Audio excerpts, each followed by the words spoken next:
Good morning class, I am Deepika, your SS teacher. Today we have started civics chapter number 5, judiciary.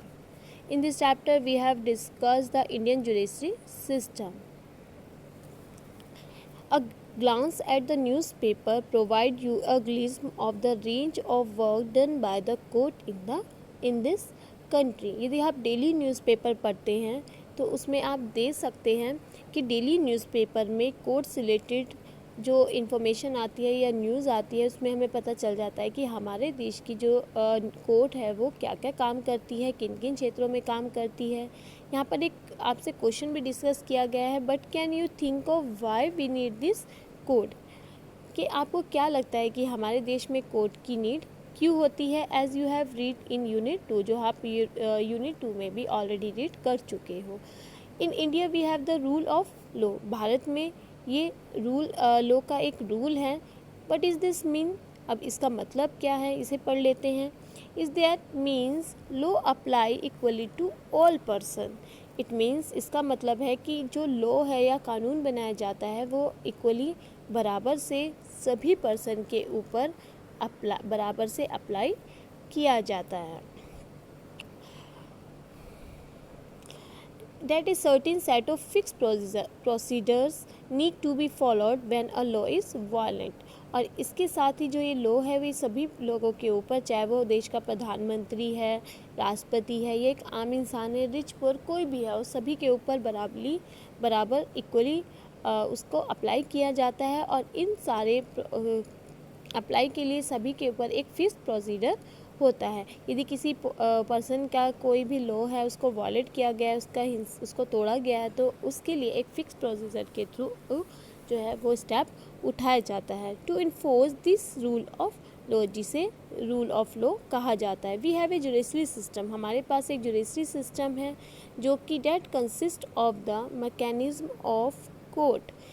हमारे यहाँ पर एक judiciary system है जो कि एक mechanism it means of courts का मतलब है कि जिसमें आप हमारे बहुत सारे मेंबर इंक्लूड रहते हैं। जस्ट लाइक आपका पुलिस हो गई, या जज हो गए, या लॉयर हो गए, यानी ये सब जो है एक टीम वर्क की तरह काम करते हैं और इसे ही मैकेनिज्म ऑफ कोर्ट कहा जाता है। सो ये एक आपस में एक दूसरे से जुडिशरी सिस्टम के थ्रू एक जुड़े हुए होते हैं। और यदि किसी सिटीजन्स के किसी भी लोग को वॉयलेट किया जाता है तो वो कोर्ट में जाकर अप्रोच कर सकता है। As an organ of the state, ये एक स्टेट का एक ऑर्गन के रूप में काम करता है जिसमें जुडिशरी सिस्टम जो है एक इम्पोर्टेंट या क्रूशियल रोल प्ले करता है। और ये हमारी इंडियन डेमोक्रेसी का ही एक फंक्शन है। It can play this role only because it is independent. यहाँ पर हम जुडिशरी की बात करें तो जुडिशरी एक इंडिपेंडेंट यानी स्वतंत्र रूप से काम करती है, और यही रीज़न है इसे इंडिपेंडेंट जुडिशरी भी कहा जाता है। But now what does N independent judiciary mean, यहाँ पर हम बात करें तो इंडिपेंडेंट जुडिशरी क्या है और इसका कोर्ट किसी एरिया की कोर्ट से या सुप्रीम कोर्ट के साथ क्या कनेक्शन है, ऐसे ही कुछ ऐसे क्वेश्चंस हैं जिसे हम इस चैप्टर में फाइंड करेंगे। What is the role of the judiciary, यहाँ पर हम जुडिशरी के रोल की बात करें तो जुडिशरी जो है उसका क्या रोल है। Courts like decision on a very large number of issues, यहाँ पर हम बात करें कोर्ट में आपके डिफरेंट टाइप के बहुत अधिक ऐसे इश्यूज़ होते हैं, मुद्दे होते हैं जिस पर डिसीज़न लिया जाता है। जैसे हम बात करें दे कैन डिसाइड के कोर्ट के द्वारा ही डिसाइड किया जाता है कि कोई टीचर जो है किसी स्टूडेंट को पीट नहीं सकता। और about the sharing of river water between states, और they can punish people for particular crime. यहाँ पर बात की गई है कि कोई टीचर बेवजह किसी स्टूडेंट को नहीं पीट सकता, या फिर जो कोई रिवर है उसका वाटर को किन किन स्टेट्स से शेयर किया जाएगा, और या फिर यदि कोई पार्टिकुलर पर्सन या कोई पार्टिकुलर क्राइम करता है तो उसके लिए क्या क्या पनिशमेंट दी जाएगी। Broadly speaking the work that the judiciary does can be divided into the following. और यहाँ पर हम जुडिशरी के वर्क की बात करें, रोल की बात करें, तो जुडिशरी सिस्टम को नीचे कुछ पार्ट्स में भी डिवाइड किया गया है, जिसमें हमारा नंबर 1 है डिस्प्यूट रिसोल्यूशन। डिस्प्यूट का मतलब होता है झगड़ों को, रिसोल्यूशन सॉल्व करना, झगड़ों को सॉल्व करना।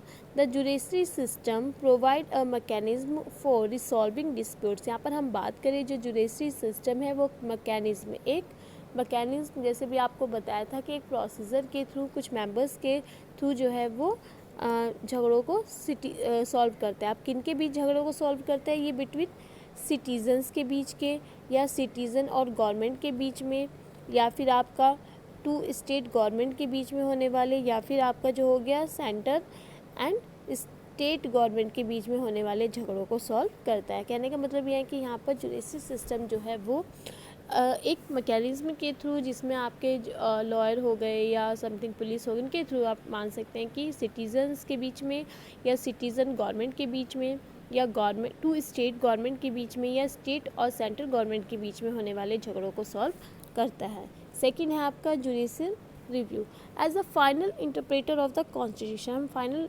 कॉन्स्टिट्यूशन के इंटरप्रेटर की बात करें तो यहाँ पर भी जुडिशरी के थ्रू कुछ पार्टिकुलर लॉ तैयार किए जाते हैं और जिसे पार्लियामेंट में पास किया जाता है। If it believe that these are a violated of the basic structure of the constitution, this is called judicial review. यहाँ पर हम बात करें कि यदि कोई लॉ बनता है तो उसे सबसे पहले पार्लियामेंट में बनाया जाता है, उसके बाद उसे जुडिशरी के पास भेज दिया जाता है, और वहाँ पर यदि उन्हें लगता है कि ये जो लॉ है ये कॉन्स्टिट्यूशन के या इस के अकॉर्डिंग गलत है, या इसमें कुछ भी इसमें चेंजेस लाना पड़ता है, तो उसके लिए उसे जुडिशियल रिव्यू के दौरान उसमें चेंजेस लाया जा सकता है। थर्ड है आपका upholding the law and enforcing fundamental right. इसमें एवरी सिटीज़न ऑफ इंडिया, यदि हम एवरी इंडिया के हर सिटीज़न की बात करें तो इंडियन हर सिटीज़न के पास राइट है कि वो सुप्रीम कोर्ट हो गया या हाई कोर्ट हो गया, वहाँ पर अप्रोच कर सकता है। वो कब कर सकता है? जब उसे उस पर्सन को लगता है कि उसके साथ उसके फंडामेंटल राइट को किसी तरह से वॉयलेट किया गया है। जैसे हमने 7th क्लास की बुक में एक छोटी सी स्टोरी पढ़ी थी हाकिम शेख की, जो कि एक एग्रीकल्चर लेबर था और वो एक बार चलती हुई ट्रेन से गिर जाते हैं एंड इंजर्ड हिमसेल्फ, और whose condition got worse because several hospital refuse to admit him, जिसमें उन्हें बहुत उनकी सिचुएशन थोड़ी ख़राब होती है और उन्हें बहुत सारे हॉस्पिटल जो है एडमिट करने से मना कर देते हैं। ऑन हियरिंग हिज केस, उसके बाद पूरा केस आपने पढ़ा ही है, उसके बाद पूरा केस सुनने के बाद सुप्रीम कोर्ट में आर्टिकल 21 के थ्रू, आर्टिकल 21 जो आपका आर्टिकल 21 जो है वो आपका फंडामेंटल राइट टू लाइफ से बिलोंग है, जिसमें इंक्लूड किया गया है कि राइट टू हेल्थ हो गया, जिसमें किसी भी हर पर्सन को जो है वो राइट टू लाइफ का या जीवन जीने का अधिकार है, जिसमें लास्ट में सुप्रीम कोर्ट के द्वारा आर्टिकल 21 के थ्रू वेस्ट बंगाल गवर्नमेंट जो है वो डिसीज़न लेती है कि हाकिम शेख को जितना भी उसका खर्च हुआ है उसके ट्रीटमेंट के थ्रू उसे कॉम्पेंशन के थ्रू उसको वापस किया जाए। और उसके बाद ये भी डिसाइड किया कि कोई भी जो हॉस्पिटल है किस तरह से किसी का ट्रीटमेंट करने से मना नहीं कर सकता। पंचिम बंगा Khet Mazdoor Samiti versus state of West Bengal 1996। और इसके बाद हाकिम शेख को उसके पूरे खर्च के बदले में मुआवजा या कॉम्पेंशंस दे दिया जाता है, जितना भी उसका वहाँ पर खर्च होता है। The above photo show the supreme court of India. यहाँ पर एक फ़ोटो है जिसमें आप सुप्रीम कोर्ट ऑफ इंडिया के देख सकते हो। The supreme court of India was established on 26 January 1950। Supreme court को सबसे पहले 26 जनवरी 1950 को इस्टेब्लाइज किया गया था, जब हम the day India became a Republic, जब हमारा देश रिपब्लिक हुआ। Like it's procedure the federal court of India 1937 to 1949, it was earlier located the Chamber of Princes in the Parliament House. It moved to its present building on Mathura Road in New Delhi in 1858.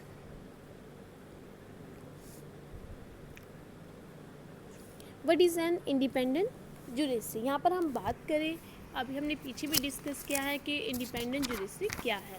तो now we have discuss what is an independent judiciary. Imagine a situation, आप एक situation को imagine कर सकते हैं which powerful politician has encroached on land belonging to your family, कि कोई powerful politician है जो आपकी लैंड है उस पर ज़बरदस्ती, जो आपकी फैमिली से बिलोंग करती है उस पर लैंड पर अपना अधिकार कर लेता है। Within the juridical system the politician has to power to appoint and dismiss a जज from his office. When you take this case to court the जज is clearly partial to the politician. यहाँ पर हम एक situation की बात करते हैं कि कल्पना करते हैं कि कोई पावरफुल पॉलिटिशियंस है जो किसी फैमिली की लैंड पर अपना ज़बरदस्ती अधिकार कर लेता है। उसके बाद पूरी जुडिशरी का उसके पास इतनी पावर है पॉलिटिशियन की कि वो पूरी जुडिशरी सिस्टम को जो है वो खरीद सकता है या वहाँ के ऑफिस जज को डिसमिस कर सकता है। तो ऐसी स्थिति में आप क्या अपने केस को कोर्ट में ले जाओगे? द जज is clearly partial two the politician, जिसमें हमें क्लियरली पता है कि जज जो है वो उस पॉलिटिशियंस को क्लियरली हेल्प कर सकता है। The control that the politician hold over the judge does not allow for the judge to take an independent decision। यहाँ पर उस पॉलिटिशियन का पूरा उस जज पर अधिकार है जिसमें उसे लगता है कि जज जो है वो उस पॉलिटिशियन के थ्रू ही अपना डिसीज़न ले सकता है। लेकिन this lack of independence would force the जज to make all judgment in favour of the politician. यहाँ पर कभी कभी यदि हम इंडिपेंडेंट जुडिशरी की बात करें तो जज का जो डिसीज़न है वो पॉलिटिशियन के फेवर में भी किया जा सकता है, बट ये सब क्या है, गलत है।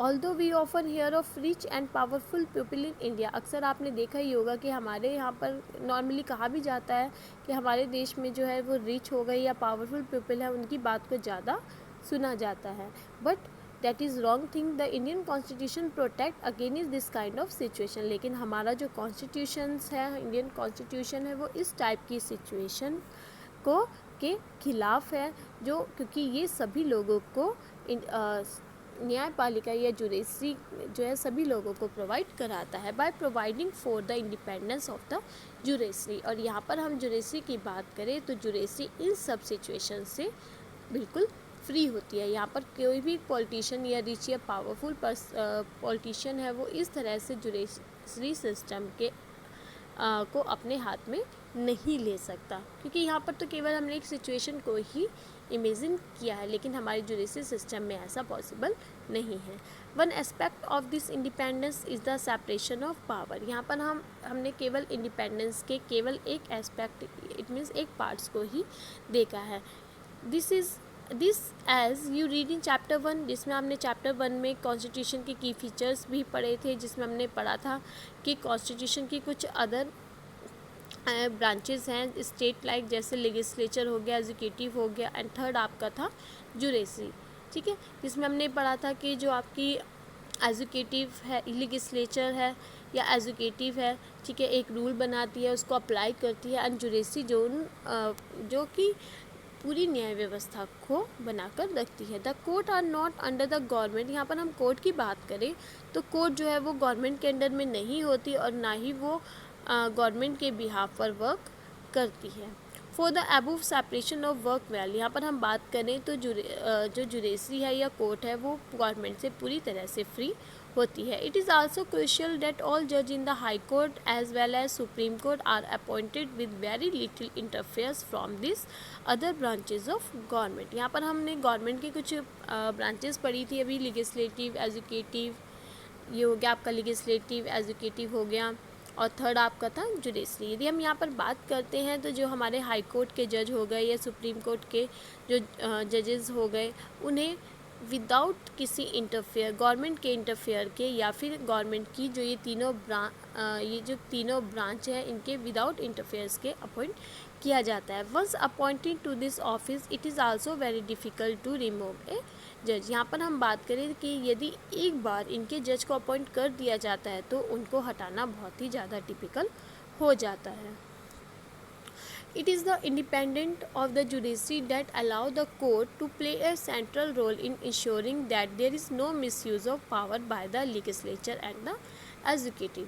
यहाँ पर हम जुडिशरी की बात करें तो हमारी जुडिशरी पूरी तरह से इंडिपेंडेंट है, स्वतंत्र है, और यही रीज़न है कि यहाँ पर लेजिस्लेटिव या एग्जीक्यूटिव के द्वारा भी जुडिशरी के किसी रूल्स का मिसयूज़ नहीं किया जा सकता। It also play a crucial role in protecting the fundamental right. यहाँ पर हम बात करें तो हमारी जुडिशरी जो सिस्टम है वो फंडामेंटल राइट को भी प्रोटेक्ट करती है। Because anyone can approach the court, क्योंकि आपको पता ही है कि हर कोई भी पर्सन जो है यदि उसे लगता है कि उसके किसी राइट को वायलेट किया गया, उसको कि हिंसा किया गया है, उसको तोड़ा गया है, तो वो डायरेक्टली कोर्ट में जाकर भी अप्लाई कर सकता है। What is the structure of the court in India? यहाँ पर हम इंडिया में सुप्रीम के कोर्ट के स्ट्रक्चर की बात करें तो there are 3 different level of court in our country. हमारे देश में जो है कोर्ट के 3 लेवल्स हैं, ठीक है। There are several court at the lower level, जिसमें हम यदि 3 लेवल की बात करते हैं तो आपका 3 लेवल हो गए। फर्स्ट आपका लोअर लेवल हो गया जिसे हम डिस्ट्रिक्ट लेवल कह सकते हैं या डिस्ट्रिक्ट कोर्ट हो गया। सेकंड आपका हाई कोर्ट हो गया जिसमें जो आपकी स्टेट पर वर्क करता है। थर्ड आपका सुप्रीम कोर्ट हो गया। सुप्रीम कोर्ट से ऊपर कोई भी आपकी कोर्ट नहीं होती, या कह सकते हैं कि सुप्रीम कोर्ट का जो डिसीज़न होता है वो फाइनली डिसीज़न होता है। यहाँ पर हम लोअर लेवल की बात करें तो there are several court. Lower level में भी बहुत सारी कोर्ट्स होती हैं, while there is only one at the apex level. The court that most people interact with are what are called subordinate or district court. जिसमें हम lower level की बात करें तो ये आपका डिस्ट्रिक्ट लेवल होता है या इसे तहसील लेवल भी कहा जाता है।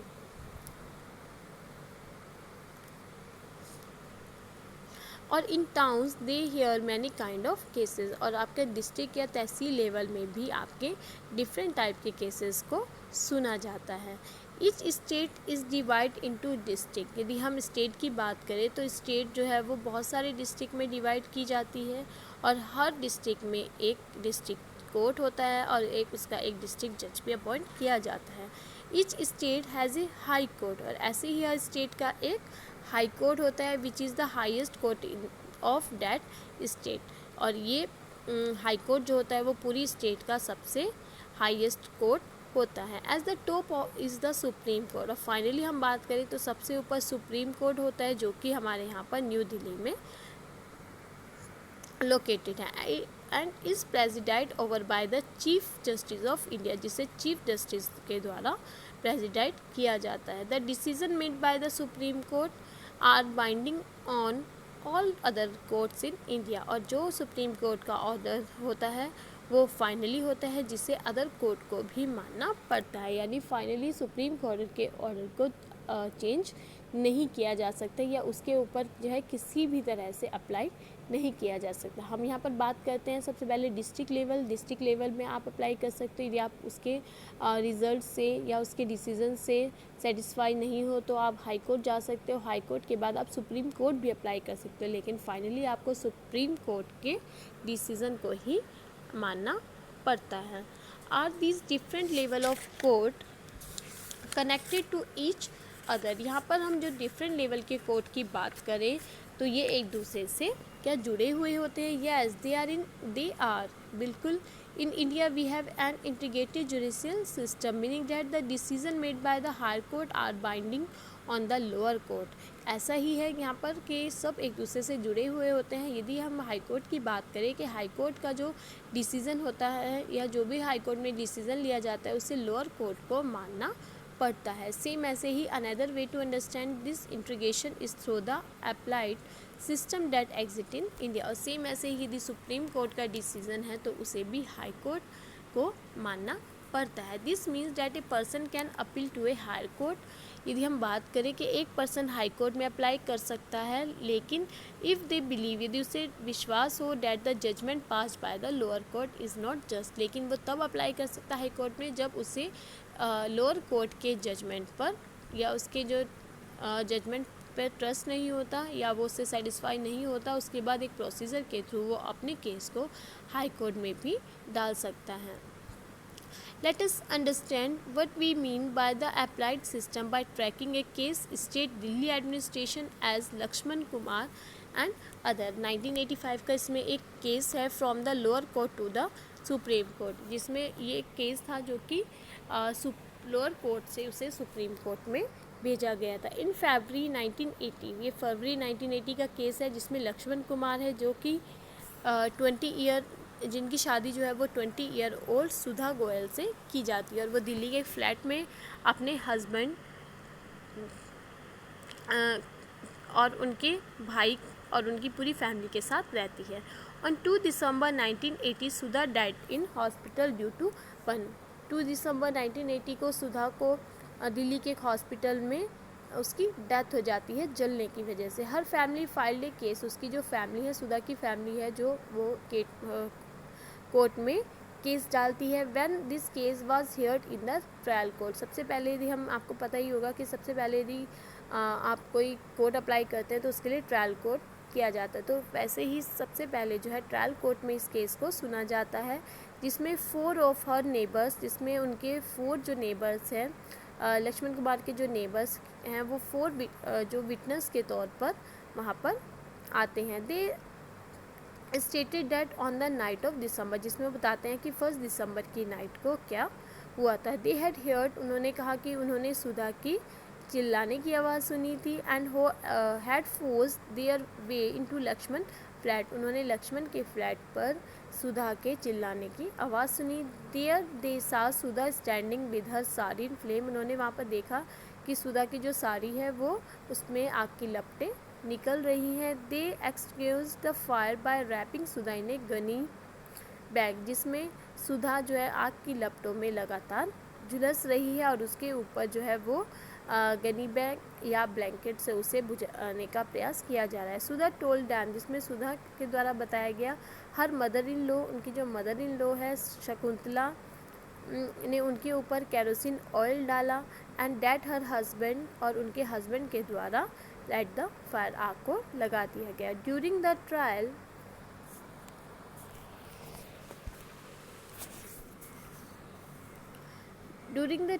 the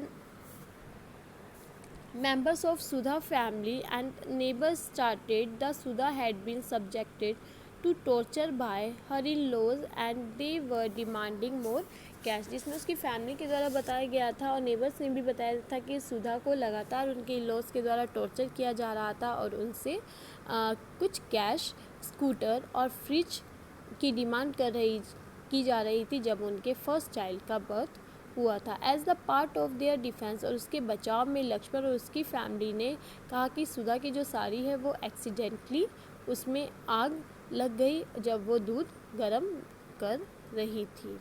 on the basis of this and other evidence the trial court convict Laxman, उसके बाद पूरा केस सुनने के बाद, सारे एविडेंस देखने के बाद ट्रायल कोर्ट ने लक्ष्मण और उसकी मदर शकुंतला, उसके brother in law Subhash Chandra को and sentence all 3 of them are death, उन्हें तीनों को ही डेथ की सज़ा दे दी थी। डेथ मीन्स फांसी की सज़ा सुनाई थी। इन नवंबर 1983 की बात करें तो उसमें से तीनों ही उसके बाद हाई कोर्ट में अपील करते हैं।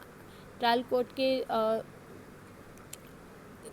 जजमेंट के खिलाफ जो है वो दोबारा से हाई कोर्ट में जाते हैं, जहाँ पर हाई कोर्ट पूरे इस केस को दोबारा से फिर एज ए लॉयर केस को सुना जाता है।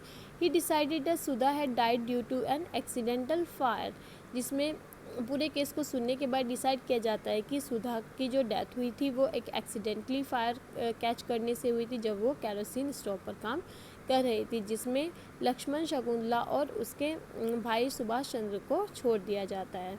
You may remember the photo ऐसे ऑन द वुमेंस मूवमेंट, जिसमें हमने लास्ट टाइम भी 7th की बुक में पढ़ा था कि वुमेंस भी किसी जजमेंट के अगेंस्ट जो है वो मूवमेंट चलाती हैं। सेम ऐसे you read about now in 1980, यही केस यहाँ पर भी हुआ था जिसमें बहुत सारी वुमेंस थी जो कि डोरी डेथ हो गया, दहेज के कारण जो डेथ हो जाती है या वुमेन के साथ जो मिसबिहेव किया जाता है उसके खिलाफ जो है वो लगातार प्रोटेक्शन करती है और कोर्ट के जजमेंट के खिलाफ भी आंदोलन चलाती है। The above high court judgement, यहाँ पर भी ये सेम हुआ कि हाई कोर्ट के जजमेंट के अगेंस्ट दोबारा से जो है सुधा की फैमिली सुप्रीम कोर्ट में अप्लाई करती है। इन 1985 में सुप्रीम कोर्ट के द्वारा भी पूरे केस को सुना जाता है, जिसमें फाइनली लक्ष्मण और उसके 2 मेंबर्स, अदर फैमिली मेंबर्स, जिसमें उसकी मदर इन लॉ थी और उसका जो भाई था, उन तीनों के खिलाफ जो है केस को फायर कर दिया जाता है। The supreme court here the argument of the lawyer and reached a decision that was different from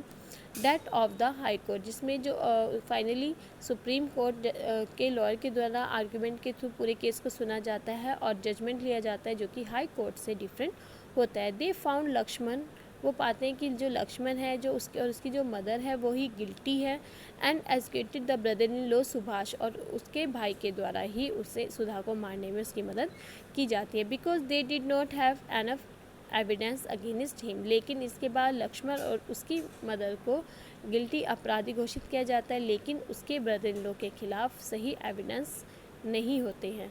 so the supreme court decide to send the accused to prison for life. उसके बाद सुधा और की जो husband है लक्ष्मण और उसकी mother in law दोनों को ही आजीवन जेल में डालने की सज़ा दे दी जाती है। इसके बाद हम बात करते हैं what are the different branches of the legal system. यहाँ पर पीछे अभी हमने एक केस के सुधा के केस के बारे में डिस्कस किया था। ये एक केस आपका डोरी डेथ में काउंट किया जाता है, या फिर हम क्योंकि यहाँ पर जो ये केस है ये आपका सोसाइटी के अगेंस्ट क्राइम को काउंट करता है।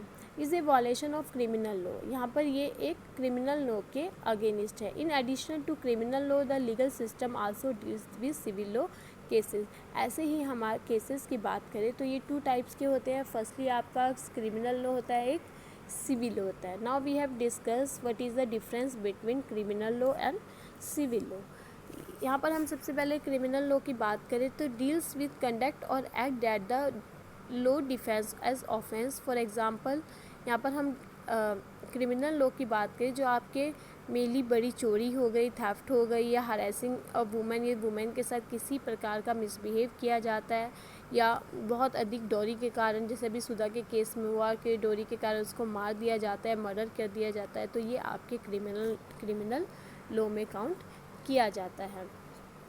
इसके बाद आपका आता है सिविल लॉ। सिविल लॉ में आपका nearly deals with any harm और इंजर टू राइट ऑफ इंडिविजुअली। किसी एक पर्सन के द्वारा हार्म पहुंचा दिया जाता है, इंजरी कर दी जाती है। जैसे आपका हो गया for dispute relating to sale of land, किसी लैंड को सेल करने के लिए किए जाने वाला छोटा मोटा झगड़ा हो गया, या फिर परचेज ऑफ गुड्स, सामान को खरीदने के लिए रेंट मैटर्स हो गया, डिवोर्स केस हो गया, ये आपके सिविल लॉ में काउंट किए जाते हैं। इसके अपोजिट हम क्रिमिनल लॉ की बात करें तो इसमें आपकी बड़ी बड़ी रॉबरीज वगैरह ही काउंट किया जाता है।